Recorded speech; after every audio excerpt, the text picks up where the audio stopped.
say Len T. Wong is busy is an understatement. 7 days a week, probably 10 or 12 hours a day on average. The Calgary realtor says the housing market is a hot one.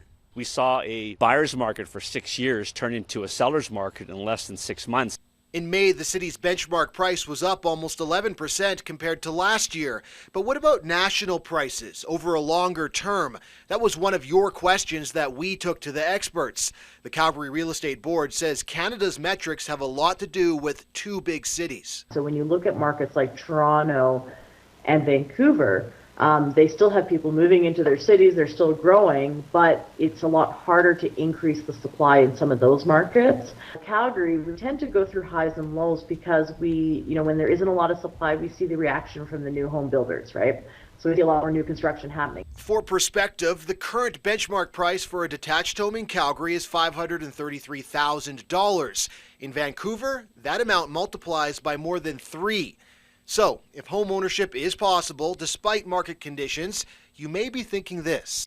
As a young adult in this economy, what are the steps that we should take in order to make a proper investment in owning a home? Before somebody purchases a property, they should make sure first and foremost that it makes sense from a lifestyle and financial perspective. Then a great next step is to actually set yourself a goal, whether it's a condo, townhouse, or house, and then set an actual time frame, whether it's in 2 or 3 years.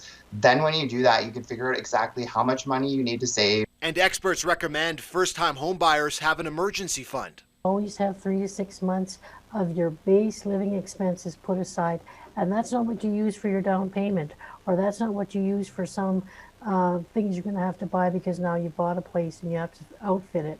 But what if home ownership isn't in the plan right now? My question is, with mortgages becoming increasingly difficult to qualify for and landlords listing their properties, how should renters be navigating this current housing market? There is the ability, as it stands right now, to shop around and compare projects because, again, at the end of the day, all these developers, all these builders, they know that they're competing with one another and they have to remain competitive and they have to incentivize renters to come in and lease up their buildings versus, go somewhere else. Experts say rents could rise, especially when students return to campus, but incentives could still exist, which is why it's important to do your homework, whether you're paying a safety deposit or a down payment.